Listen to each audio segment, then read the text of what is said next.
Hi, good morning, afternoon, evening, depending on your location. This is Pranav from DBS Diary. Today we are going to cover 15 Sybase replication questions. Okay, and this will be not very what do you call it? Not be easy questions. They are a little bit more difficult and moderately difficult. So, but one thing I can assure you, if you can manage to answer all the question, or if you know the concept behind all of them, you can clear any interview for Sybase replication. That is for sure. Okay, so these 15 questions will be varying from one part to another part. I mean, it will cover most of the things, and this will be really helping you in understanding each and every concept of Sybase replication. So this session we are going to cover only questions and not the answers. Okay, so what I want you to do is you can go through the questions, and if you know the answers, then you may put your comment in the in the form of answers.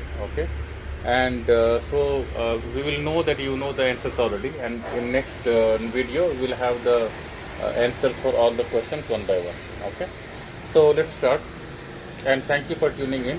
And if you like my channel, please do like, and if you want to cover something else, and if you are having some feedback, do comment there, and do subscribe so that you will know that what all things I am covering. And in case of anything that you want me to cover which I have not covered yet, or if you want me to do something like comparative analysis for SQL and Sybase, I can do that as well.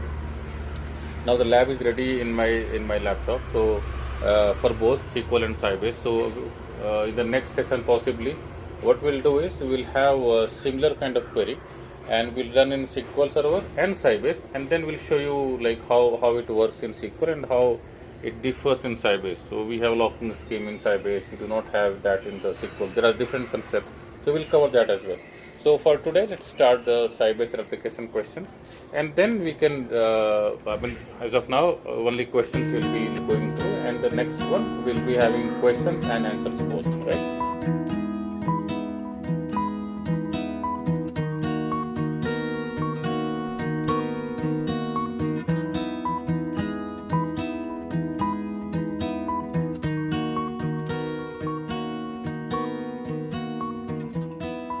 Okay, so in the meantime, please do answer the questions if you know them, and if you don't, then wait for the next video, and then you will be knowing all the answers, right? Okay, and at the end of it, I will also prepare a PDF which will have all detailed and elaborative answers, and you can buy them from my website. That will be at a very nominal price, and that will also help me in maintaining my website, maintaining my YouTube channel through some monetization. So thank you very much. Okay, so let's start. So 15 interview questions with answers for Sybase replication DBA. So the first question is how many types of Sybase replication exist? Okay, so you can answer that. I mean, you may be already working on certain replication, but then do you really know how many of them do really exist, right? So we have, I mean, you know, the warm standby. Then likewise, I don't want to give answer now, but you will be able to answer all of them in the form of comment, as I said. So if you know the answer, please comment. And so this is the first question: how many types of Sybase replication exist? Okay, I don't want to get into the details now, but when I answer them, then I will explain you what are the prerequisite, okay, and how it really works, how the public, you have publisher, you have subscriber, you have replication definition, then you have article. So all of that I will be covering in the next video when I will be going through the answers. So now it's only question. So the next question is how to find latency between primary and secondary server. So you have primary, which is basically publisher, and then you have secondary server. So in the secondary, it could be, if it is warm standby, you will have the DR side, right?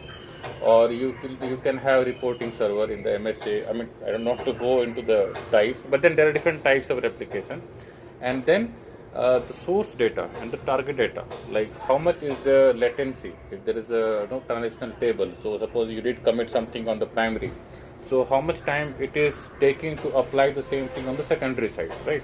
So if there is latency, then how will you find that out, how much it is? So there are latency in terms of data, in terms of time.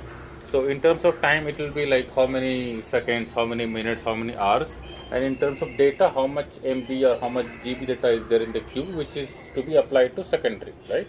whether it is in the inbound queue, whether it is in the outbound queue, and how can you find out? I mean, there are certain ways you can find from replication server. There are certain ways you can find from RSST server. There are certain ways you can find from the secondary server. So these are the methods you can answer while someone is asking you this question, right? So this is the second question. Now let's move to third question. So explain about non-ID replication server and its usage. So there is something called ID server, replication server, and there is something called non-ID replication server. So if you know this and you can explain the details of it, when is it really used, what is primary replication server, what is secondary replication server, if you can explain all of this, that way you will be impressing the one who is taking your interview with the details, right? So this was the third question. So while we'll answer, we'll go through all of the detail, like how it is used and how the data flows from primary to secondary, what are the usage and all that, right? Okay. So let's move to the next question. Now this is a bit tricky question, and if you know the answer, that would be really great, because then you know the multiple parts and how the replication architecture actually works, right? So you have been given access to replication server only, and so from there, how can you tell what type of replication it is, what is the source, what is the target, and if there is any routing defined? There is something called routing also, which we can cover in the next part, right? So you have like replication type that you have to figure out. Second thing is you have to find out the source, then what is the target, and then if there is any routing. So these three things you have to find out. These all things are pretty straightforward. It doesn't take too much time and effort, but it depends if you know the concept, then only, right? Okay, let's move to the next question now. So there is a replication between A to B. So A is the primary, B is the secondary, via X replication server. So X is the server which is playing the role of replication, right? So how to set up replication how to extend this to C? So now you have from A to B. Now you want to extend this to C also. But this has one like add-on question, that any data coming from A should be applied to B as well as to C. It's not one-to-one mapping. It's not like you have A, then A to B, and A to C. No, A to C through B. That is the question. So this needs to have a separate setting, which you should be doing, a separate configuration actually, that you need to do in order to make that work. So this is what I am looking for, and if you know this, that means you know how to set up the extended replication, and you also know the difference in warm standby and mend transactions. I'm giving you a hint, but I mean, if you know the answer, please answer that in the form of comment, right? Let's go to the next question now. So can you set up a replication on a database when trunk logon checkpoint is enabled? So trunk logon checkpoint is nothing but a DB option, right? So suppose you have a database where you want to set up the replication. So can you do the setup when this DB option is enabled? This is the question. So if you know this answer, if you know the concept, that means you know how the log flow works from primary to replication server, and eventually from replication to secondary server. What is inbound, what is outbound, and how does the flow actually work? So which again means that you know the architecture, you know the complete flow of the data, you know the flow of replication, you know the flow of which is called transaction, right? So that is the next question. So now let's move to second question. So if there are thousands of duplicate transactions, so how to skip them all without missing any legitimate transaction, right? So suppose you have primary and secondary. Now let's take example, it's warm standby, and you had 1000 insert statement, and by mistake you did execute on primary and secondary both. Ideally how it works is you execute on primary only and it goes to secondary via replication, but by mistake you did execute all the insert statement on both the target, on both the source and target, right? So now replication will start failing because you have duplicate transaction. This data already exists. So how can you skip them all without skipping the legitimate transaction? What I mean legitimate means, suppose something came in between, some delete statement came, some update statement came, so that should not be missed. Only these statements should miss. So only the ones which are duplicate should not be applied to secondary server, right? That is the question. Let's go to the next question now. What is the meaning of dump marker? When do you use it and why do you use it? So you have to explain the meaning of dump marker, right? And then you have to explain like how do you use it, when it is, how it works on the secondary server. So I'll just give you a brief, like dump marker when you take the dump, right?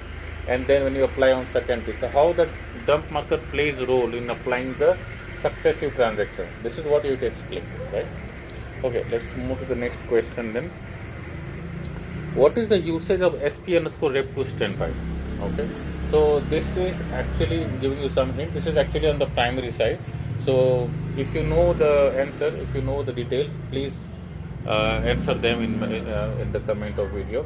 And if you don't, then just wait for some more time, and we'll be having another session wherein I will be answering all the questions, right? And I will answer this as well. So let's move to the 10th question now. What is the difference in creating replication subscription with or without materialization? This is something which is very crucial, and it really tells you that you know the details of materialization and how do you initiate the subscription. Okay, so subscription, I will just give you some details. Subscription is from replication server to secondary server. Okay, so if it is table level, or if it is in the form of MSA, so basically you create a subscription which will be replicating data from primary to secondary, right? You have replication definition and then you have subscription. So subscription, you have two options. You can create them with materialization or without materialization. Okay, so what's the difference in this? This is what I am looking for. Okay, let's move to the next question now. So how to check validity of subscription defined at replication server? So when you create the replication subscription, how do you check whether it is valid or no? Because once you create subscription, it may not be valid. Okay, it could print something which is not allowing this to make it valid. So you can go through the error log and you can find that. But how will you check it? It's very straightforward thing. If you know the subscription, you can do that as well. So that command I'm looking for. So this one actually tells you that you have experience on creating Sybase replication subscription, because when you create it, you should also be knowing how to check it, because if you don't check it, then it may not work in the near future, right? Okay, now the next question is major difference between warm standby and MSA. So warm standby, as I think I talked about that. So it's basically from like primary to secondary. So your production to DR, and MSA is multi-site availability as the term suggests. But what is the difference, right? There are multiple differences that you can now point out. So please answer them in the form of comment and do let me know. Okay, what is RS underscore ticket and how to use it? So this is something which I have asked, which is somehow linked with that. So how will you find latency, right? So when there is latency, this could be one of the way where it could help you. Now how to use it, that we have to explain in the interview. And if you know the answer, please do comment in the form. Please do comment in the video. Right? Let's move to the next question now. Now tell me a few parameters which can improve performance of replication server. Okay. So now you have set up replication from primary to secondary. Right? So everything is set to default, and you are having issue with the performance. It's not really performing optimum as it should be. So what are the few parameters that you should change, you should be keeping in mind if you want to improve the performance, right? So there are 3-4 parameters, or there are multiple, but 3-4 are the ones which are main parameters. So if you could do that, if you could answer that, then it would be great. Okay, so this is the last question. What is the impact of abort tran on logful DB option for any database which is being replicated? So this is DB option at the primary side I'm asking. So I think I already asked about trunk log on checkpoint. So this is the next option for database. So what is the impact of that? You have to explain in the interview. Now one bonus question is there. So if thread is down due to duplicate key issue, so how do you get details of that transaction? Okay, so if the data is moving from primary to secondary, and as I asked previously, suppose there are duplicate transactions, you have done insert on primary and secondary both, right? and before skipping you want to ensure that what you are skipping is the one which is really there on the secondary, right? You want to ensure that it's not that you are skipping without really thinking about it. You want to skip multiple, so you want to ensure that what you are skipping is existing on the secondary server, right? So how will you get details of the transaction? This is something which is bonus question of the other than 15 question. There is one more question which I have put only for you guys. I will be answering them not in the video, but I will be answering them in my PDF, which I will be I will be putting for nominal price. So otherwise, this is something which you should be knowing, or you should be able to answer to interviewer. So this is how to read SQM and SQT output, and do you know how to take the Q dump? Q dump is generally taken, I will just give you a brief or hint about that. Q dump is taken when there is a scenario when you have two transactions, like multiple of them, and you want to have a record or data for audit purpose. So suppose somebody comes back to you tomorrow asking why did you skip them all, right? How will you know that what all things you have skipped? So you need to have all the data which you can support with the evidence that this is what was there, that's why I have skipped them. So for that you need to take the Q dump. So how to do that? That is one question. And then how to read the output of SQM and SQT. SQM can help you in finding the latency, okay, and SQT can help you in finding out the state of transaction at the primary side. So this is no basic answer that I gave you, but I am looking for something which you can give me detailed answer. This is what is the expectation. So this is all the question that we covered, okay. So if you can answer all these questions, okay, in detailed way, and you don't only know the questions answer, but you know the concept behind that, you can clear any interview for Sybase Replication. That is what is my understanding. In case you think there are more questions which should have been there in the PPT or should have been there no part of question answer, do let me know, because I don't think anything has been missed out.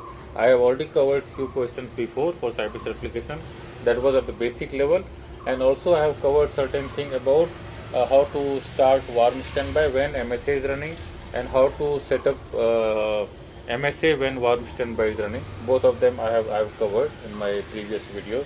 So if you include all of them together, that should give you a fair bit of idea of Sybase Replication and how it works and how the concept actually is architected. Okay, that should be all. So thank you very much for tuning in, and if you like my videos, like my content, please do like, and do pass your comment like how do you like them and what all things you want to cover. And if you want me to continue, please do subscribe. Thank you very much. I appreciate your time.